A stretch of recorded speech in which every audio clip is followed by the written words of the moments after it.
نظر مجھ پہ پڑ گئی اور آپ نے اگر کہہ دیا کہ یہ میرا غلام ہے تو ہم قیامت میں بھی پاس ہو جائیں گے اور جنت میں بھی آپ کے ساتھ ساتھ داخل ہو جائیں گے۔ سبحان اللہ سبحان اللہ، کیا بات۔ ارے یہ تو ہم لوگ اگر فخر کریں تو بڑی بات نہیں۔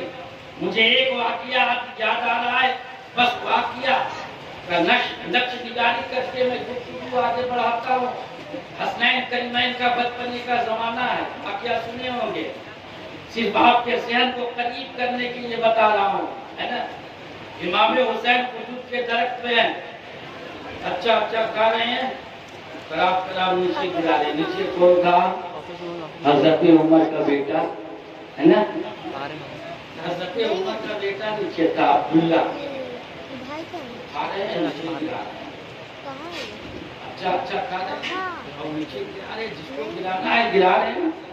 نیچے سیدنا عمر بن خطاب کا بیٹا ہے، اٹھا کر کھا بھی رہا ہے، آپ کہہ رہا ہے کہ حسین یہ آپ کیا کر رہے ہیں؟ اچھا کھا رہے ہیں، خراب گرا رہے ہیں۔ ارے گرانا یہ تو میرے لیے بھی اچھا گرا دیجیے۔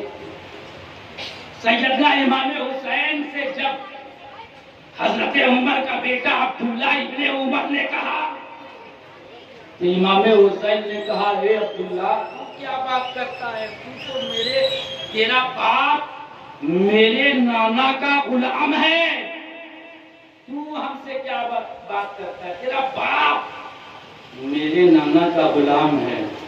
اتنا سنا تو سیدنا عمر کا بیٹا دوڑتا ہوا اپنے باپ کے پاس پہنچا۔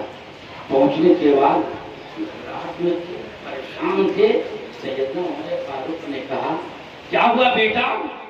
ابا جان دیکھیے نا، حسین کہہ رہے ہیں کہ تو ہم سے کیا بات کرے گا، تیرا باپ عمر تو میرے نانا کا غلام ہے۔ تو عبداللہ یہ سوچ رہے تھے کہ ابا جان تو ایسے جلالی ہے کہ جس راستے سے گزر جاتے ہیں شیطان بھی بھاگتا پھرتا ہے، یہ تو غصہ کریں گے، امام حسین کو بلا کر ڈانٹے ڈپٹیں گے۔ جیسی یہی سوچ کر کہا بیٹے نے، عمر کے بیٹے نے، لیکن سیدنا عمر فاروق ارشاد فرماتے ہیں، بیٹا حسین نے کہا کہ ہاں حسین نے کہا کہ یہ بیٹا ہر باپ اپنے بیٹے پر احسان کرتا ہے، لیکن یہ بیٹا آج تو پہلا بیٹا ہوگا کہ باپ تو احسان کرے گا۔ کہا ابا جان کیا؟ کہا کہ کاغذ لو، قلم لو اور جا کے حسین سے کہنا جو کہا ہے وہ لکھ دے، جو کہا ہے وہ لکھ دے۔ تو عبداللہ ابن عمر کاغذ قلم لے کر گئے، وہ درخت پہ تھے امام حسین، یہ آواز لگاتے ہیں، حسین تم بہت کہہ رہے ہو کہ تمہارا باپ میرے نانا کا غلام ہے۔ کہا کہ ہاں صحیح کہہ رہا ہوں۔ کہا نیچے اتریے، جو کہہ رہے ہیں آپ لکھ سکتے ہیں؟ کہا یہ کون سی بڑی بات ہے، کہہ رہا ہوں تو لکھنے میں کیا ہے، لاؤ قلم، لاؤ کاغذ، لکھ دیتا ہوں۔ سیدنا امام حسین نے لکھ دیا کہ عمر فاروق میرے نانا کا غلام ہے، اور نیچے سائن بھی کر دیا، نیچے سائن بھی کر دیا، مہر لگا دیا۔ کہا کہ عبداللہ جا اپنے بابا سے کہہ دینا کہ حسین نے جو کہا وہ لکھ بھی دیا ہے اور مہر بھی لگا دیا ہے۔ مہر لگا کر اس بات کو مسند کر دیا، مکمل کر دیا، لے کر پہنچے۔ المختصر یہ ہے کہ جیسے ہی عمر فاروق کے ہاتھ میں وہ کاغذ پہنچا، سیدنا عمر فاروق نے جیسے دیکھا کہ لکھا ہوا ہے عمر فاروق میرے نانا کا غلام ہے، عمر فاروق زاروں قطار رونے لگے۔ آپ کا بیٹا عبداللہ ابن عمر نے کہا ابا جان اس میں رونے کی کیا بات ہے، کیوں رو رہے ہیں؟ اس میں تو غصہ کرنا چاہیے کہ حسین نے آپ کو اپنے نانا کا غلام کہا، یہ دیکھ کر آپ غصہ ہونے کے بجائے رو رہے ہیں، اور یہ بھی آنسو جو گر رہا ہے یہ غم کا نہیں بلکہ خوشی کا۔ ابا جان کون سی خوشی کی بات آپ کو میسر ہو گئی، کس لیے آپ خوش ہو گئے؟ کہا بیٹا اللہ کے رسول نے ہمیں جنتی ہونے کی بشارت دی ہے، میں نمازی ہوں، میں روزے دار ہوں، میں روزہ بھی رکھتا ہوں، میں نے حج بھی کیا ہے، لیکن میرا دل یہ کہتا تھا کہ میں جنت میں جاؤں گا کہ نہیں جاؤں گا، لیکن اے میرے بیٹے اب جنت میں جانے سے مجھے کوئی نہیں روک سکتا۔ اگر میں جنت میں جاؤں گا اور نبی روکیں گے اور کہیں گے اے عمر تم جنت میں جا رہے ہو، تو کہیں گے اے میرے آقا اب جنت میں جانے سے کوئی نہیں روک سکتا، اس لیے کہ آپ کے نواسا حسین نے آپ کے غلامی کی صنعت دے دی ہے۔ میں آپ کا غلام ہوں، اب جہاں آقا رہے گا وہی غلام رہے گا۔ نعرہ تکبیر، نعرہ رسالت، علماء اہل سنت، ذکر شہدائے کربلا، نعرہ تکبیر۔ سیدنا امام حسین کا مقام بہت اعلیٰ ہے، بے شک۔ اے لوگوں ذکر کر کے اپنا نصیبہ جگاؤ، ذکر سن کے اپنا مقدر جگاؤ۔ ارے حسین کے ذکر میں وہی آتا ہے جسے حسین اپنے ذکر کی محفل میں بلاتے ہیں، جسے نہیں بلائیں گے وہ آئے گا کیسے؟ جسے نہیں بلائیں گے وہ آئے گا کیسے؟ جس کو حسین نے چاہا وہ ضرور ذکر حسین کی محفل میں آئیں گے۔ اور اے لوگوں اگر حسین نے اگر آپ کو چاہ لیا تو آپ یہاں بھی کامیاب ہو جائیں گے اور قیامت میں بھی کامیاب رہیں گے۔ المختصر میں کہنا یہ چاہتا ہوں کہ امام حسین کی شہادت اچانک نہیں ہوئی۔ اگر کوئی کہتا کہ اٹھے کربلا میں اور وہاں معاملہ گرم ہو گیا، نہیں، شہادت اچانک نہیں، بلکہ آپ پیدا ہوئے اسی وقت سے شہادت کا ذکر ہونے لگا، اسی وقت سے شہادت کا ذکر ہونے لگا۔ مولا علی فاتح خیبر سیدنا علی مرتضیٰ کرم اللہ وجہ کریم فرماتے ہیں، رابی ہے سب فرماتے ہیں کہ ایک دن پیارے آقا میرے گھر پہ تشریف لائے اور لانے کے بعد کہا اے علی میں اپنے دونوں بیٹوں کا نام بدلنا چاہتا ہوں، اور میں نہیں بدلنا چاہتا بلکہ بدلنے کا حکم آیا، نام بدلنے کا حکم آیا۔ آپ سوچیں گے حسن حسین یہ نام پہلے نہیں تھا، بلکہ امام حسن پیدا ہوئے تو ان کا نام حمزہ رکھا، اور جب امام حسین پیدا ہوئے ان کا نام جعفر رکھا۔ پیارے آقا آئے، کہا علی مجھے حکم ہو رہا ہے یہ دونوں لگتے جگر کا نام بدلنے کا حکم ہے۔ کہا کہ آقا آپ مالک ہیں، آپ جو چاہے رکھیے، آپ جانے اور اللہ کریم جانے، اگر حکم ہوا ہے تو نام بدل دیجئے۔ اللہ کے پیارے رسول نے کہا کہ میں کیا بتاؤں، حکم آیا ہے، نام بھی ساتھ میں آیا ہے، نام بھی ساتھ میں آیا ہے۔ کہا کہ پیارے آقا جو نام آیا وہ رکھ دیجئے۔ کہا کہ اللہ نے نام بھیجا ہے دونوں لگتے جگر کا، اور حکم دیا ہے کہ نام بدل کر ایک کا حسن رکھ دو، ایک کا حسین، ایک کا حسن رکھ دو، ایک کا حسین رکھ دو۔ اللہ کے رسول نے کیا کہا؟ یہ حکم آیا بدلنے کا، نام حکم آیا۔ یہاں پر ایک بات اپنے ذہن میں رکھیے کہ امام حسنین کریمین جیسے دنیا میں آئے ان کا نام بھی زمینی نہ رہا، ان کا نام بھی زمینی نہ رہا، بلکہ آسمان سے نام آیا، آسمان سے نام آیا۔ اللہ کے پیارے رسول سے پوچھا گیا یا رسول اللہ یہ نام کہاں سے آئے؟ تو کہا کہ آسمان سے۔ کہا کہ یا رسول اللہ یہ جو دونوں نام ہے یہ نام کہاں سے آئے؟ کہا جنت سے، جنت سے نام آئے، حسن حسین جنت سے آئے۔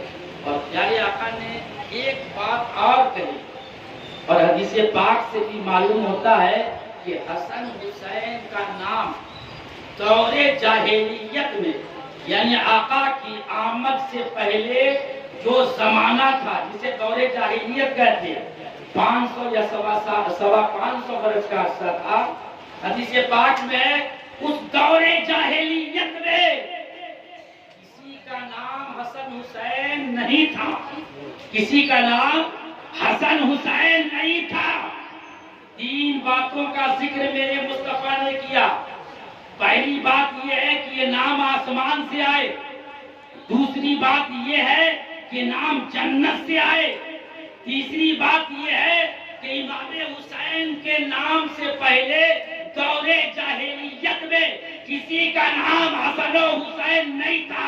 تو اللہ کے پیارے رسول سے مولا علی فرما پوچھتے ہیں, صحابہ اکرام پوچھتے ہیں کہ یا رسول اللہ جب نام یہ جنت کے ہیں, حسن و حسین جنت سے نام آئے ہیں, تو کیا جنت میں حوریں بھی رہتی ہے, غلمان بھی رہتے ہیں, فرشتے بھی رہتے ہیں؟ یا اللہ, یا میرے پیارے آقا, کیا کسی فرشتوں کا نام بھی حسن و حسین ہے؟ اللہ کے رسول نے فرمایا کہ نہیں, کسی کا نام نہیں. تو کہا کہ جب جنت سے آئے ہیں نام تو کسی کا جنت میں نام نہیں ہے, تو آخر یہ نام تھے کہاں؟ تو اللہ حدیث پاک میں آیا حجابہ, حجاب میں تھا, پردے میں تھا. پردے سے نکال کر یہ دونوں نام کو اللہ کے پیارے رسول کو دیا گیا اور کہا کہ اے میرے مصطفیٰ, اپنے نواسوں کا نام حسن حسین رکھ دیجئے. اے لوگوں, جب یہ جنت سے نام آئے تو جنت میں بھی کسی کا نام نہ تھا, تو آخر یہ دونوں نام پردے میں تھے.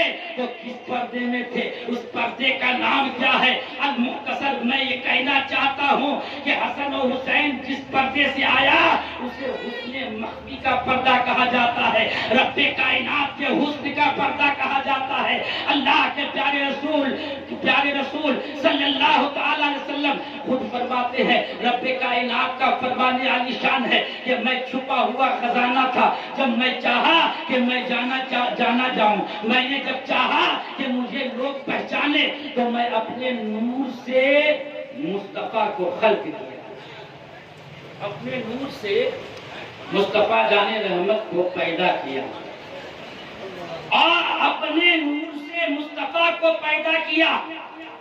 جب مصطفیٰ جان رحمت کو پیدا کیا تو میرے آقا نے جیسی خدا کو دیکھا تو خدا کی حمد مصطفیٰ نے کیا, خدا کی حمد مصطفیٰ نے کیا. جب میرے آقا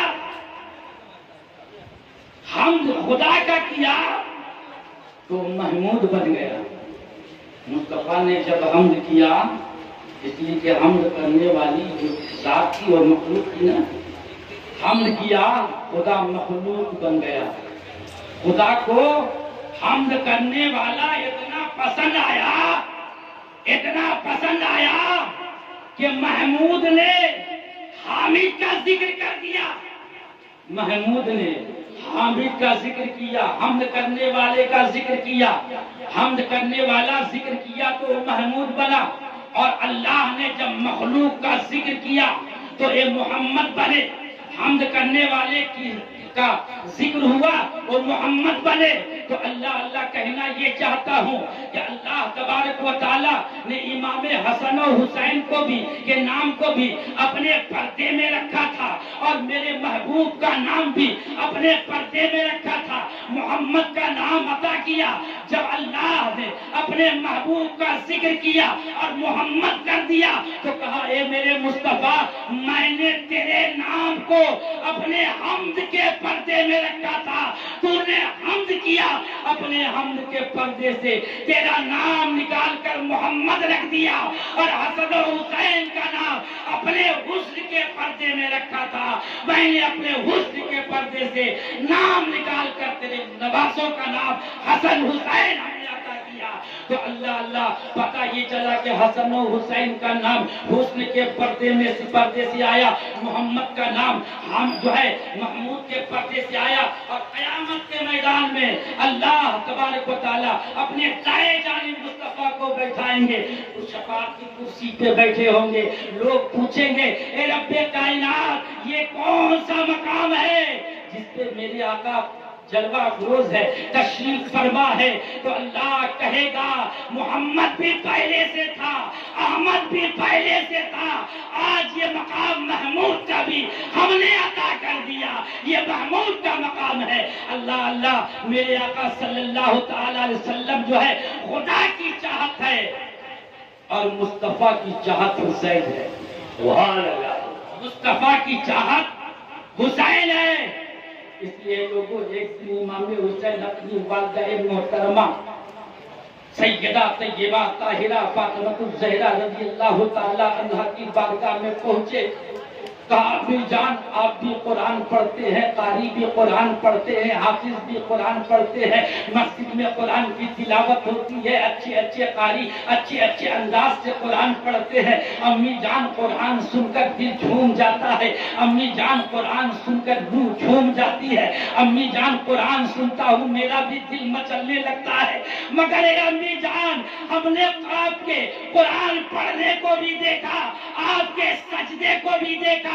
سیدہ طیبہ طاہرہ فاطمہ الزہرا کہ اس سجدے کو حسین دیکھ رہے تھے، ارے کربلا کے اس لمبے سجدے کو دیکھ رہے ہو اور اس سجدہ کرنے والے حسین کی ماں کا بھی سجدہ دیکھ لو، اس لیے کہ ماں کی گود ہی تربیت گاہ ہوتی ہے، ماں کی گود سے ہی بچہ سیکھتا ہے۔ تو امام حسنین کریمین اپنے ماں کے سجدے کو بھی دیکھتے تھے، عشاء کی نماز پڑھ کے سیدنا علی کو کھانا کھلا دیتے ہیں، حسنین کریمین کو کھانا کھلا دیتے ہیں، اور اس کے بعد سیدنا علی یہ مرتضیٰ کرم اللہ وجہ الکریم کی بارگاہ میں حاضر ہوتی ہے اور عرض کرتی ہے اے میرے شوہر نامدار، میں نے آپ کو کھانا کھلا دیا، آپ کی خدمت کر لی، حسنین کو بھی کھلا دیا، اے میرے شوہر نامدار اب مجھے آپ اجازت دیجئے کہ میں 2 رکعت نفل نماز پڑھ لوں۔ تو اے لوگوں یہ بتاؤ کون شوہر ہوگا جو نماز پڑھنے سے روکے گا؟ اللہ اللہ، مولا علی فرماتے ہیں کہ جاؤ نماز پڑھو، اجازت ہے۔ سیدہ فاطمہ نماز پڑھنے کے لیے جب کھڑی ہوئی تو عشاء کے نماز کے بعد کھڑی ہوتی ہے اور فجر کی اذان ہو جاتی ہے، لیکن امام حسین کی ماں کا 2 سجدہ بھی ادا نہیں ہوتا ہے۔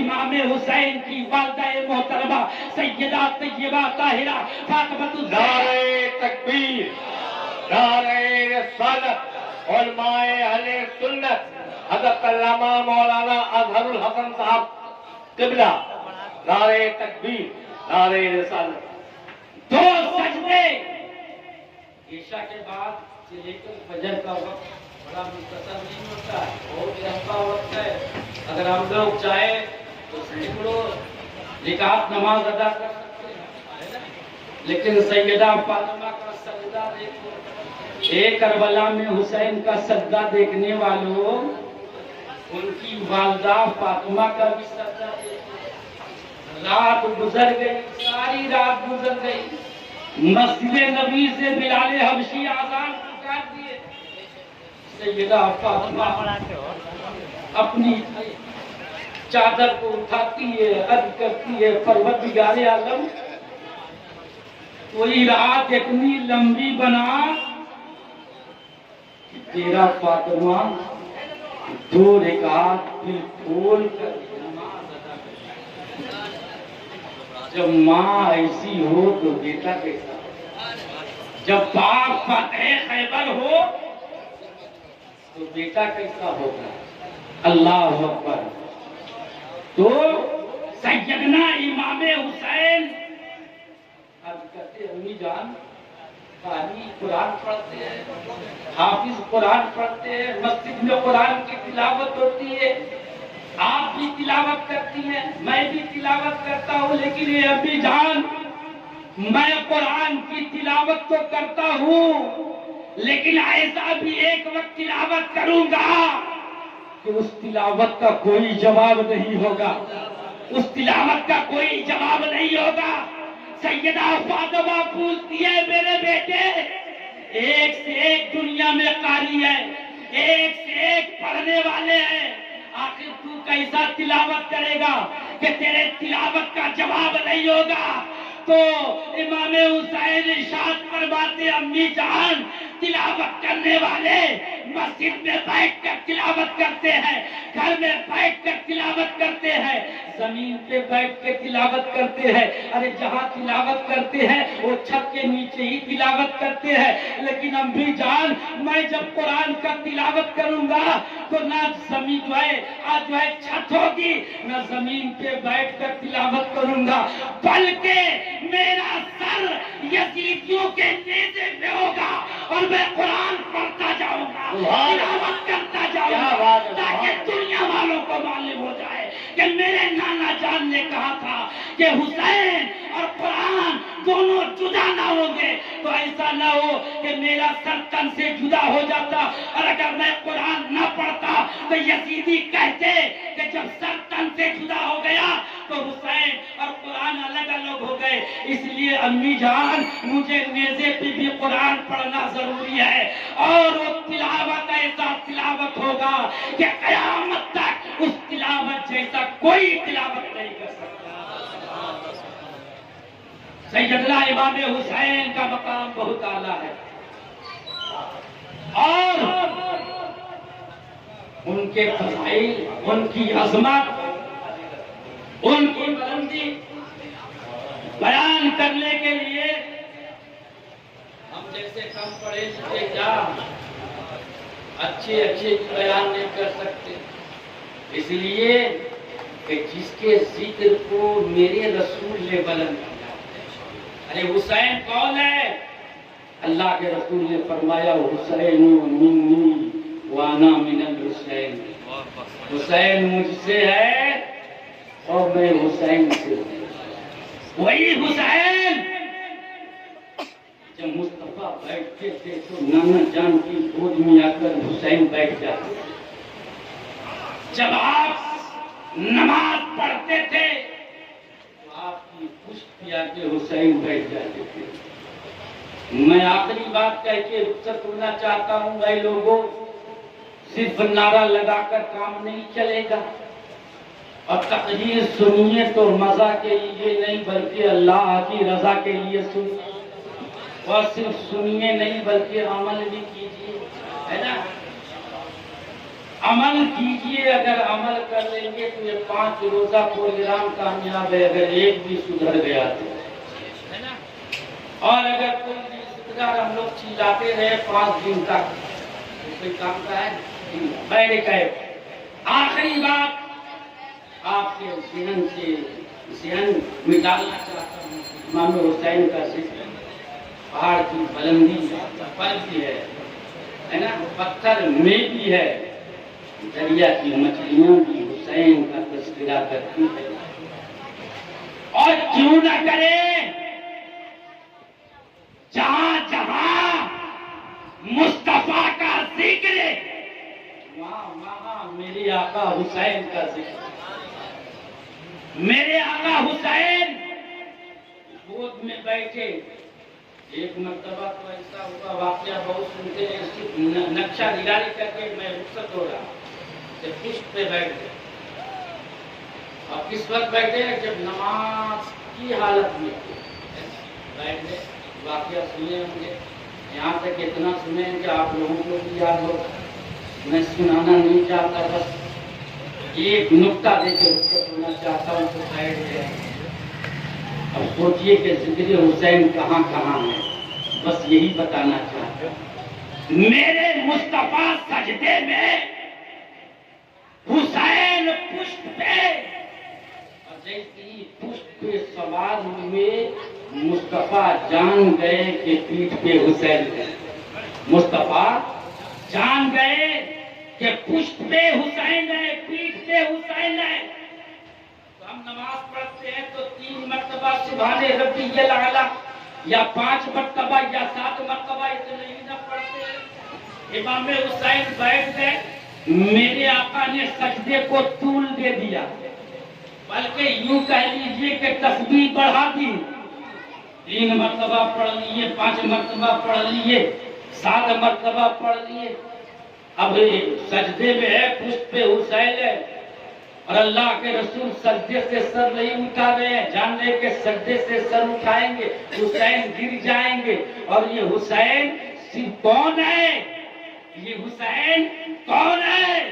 خواجہ خواجہ مرکز عاشقہ قبلہ چشتیہ سیدنا خواجہ معین الدین چشتی حسن سنجیری اجمیری رحمت اللہ علیہ فرماتے ہیں شاہ ہست حسین، بادشاہ ہست حسین، دین ہست حسین، دی پناہ ہست حسین، سردار ندار دست دست یزید حقا کے بنائے لا الہ ہست حسین، سر دے دینا ہاتھ نہ دینا، جہاں بھی ملیں گے یزید بچو گے غازی کٹو گے شہید۔ غریب نواز نے کہا حسین دین ہے اور حسین دین کی پناہ ہے۔ تو پشت پہ اللہ کے رسول سجدے میں تھے، پشت پہ حسین نہیں بلکہ دین تھا، سبحان اللہ، بلکہ دین تھا۔ اس لیے میرے آقا نے تسبیح بڑھا دی اور کہا کہ اگر سجدے سے سر اٹھایا تو دین گرے گا، ہے نا؟ تسبیح بڑھا دی۔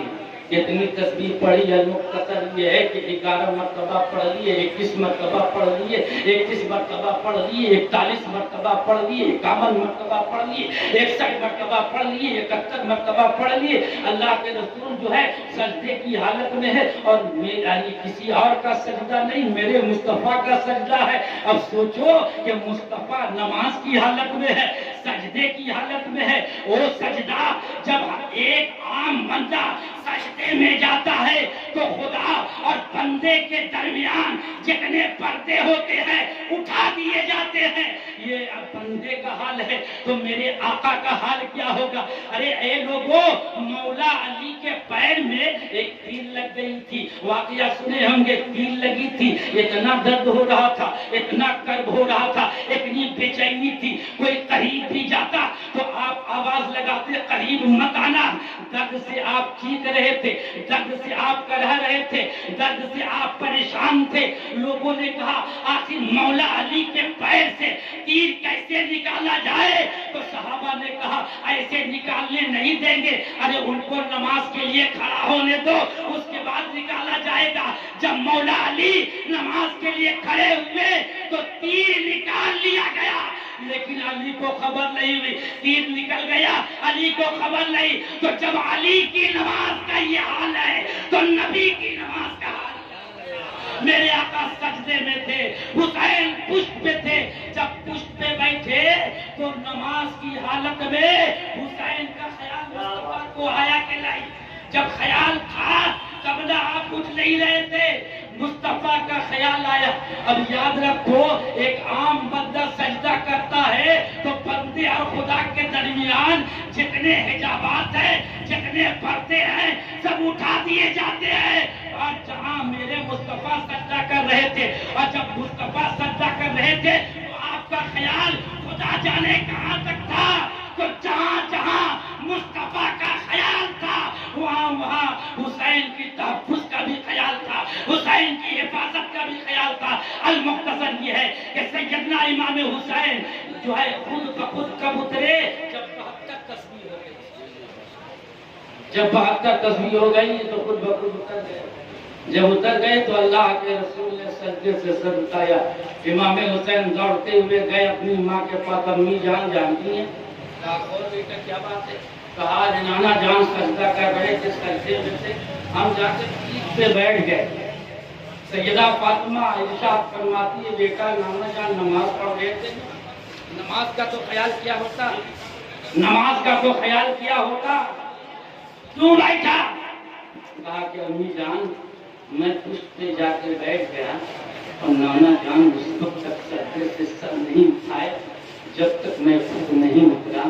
امی جان نانا جان نے جیسے 72 تسبیح پڑھی میں اتر گیا، 72 تسبیح پڑھی میں اتر گیا۔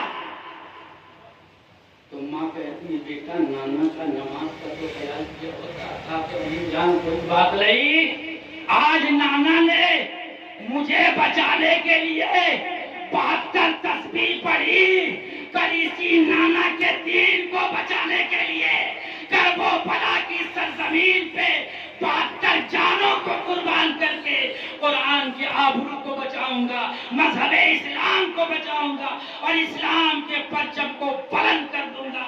اللہ اللہ، میرے آقا حسین نے کہا آج مجھے بچانے کے لیے نانا نے 72 تسبیح پڑھی ہے، میں نانا کے دین کو بچانے کے لیے 72 جانیں قربان کر کے نانا کے دین کو بچا لوں گا۔ اللہ رب العزت ہم سبوں کو سننے سے زیادہ عمل کرنے کی توفیق و رفیق عطا فرمائے، ہے نا۔ تم جتنا تراشو گے اتنا ہی سوا ہوگا، تم جتنا تراشو گے اتنا ہی سوا ہوگا۔ اسلام سودا ہے، کاٹو تو ہرا ہوگا۔ اللہ رب العزت ہم سبوں کو امام حسین سے محبت کرنے کی توفیق و رفیق عطا فرمائے۔ یہ قصہ لطیف ابھی ناتمام ہے، جو کچھ بیان ہوا وہ آغاز باب تھا، وہ آخر دعوانا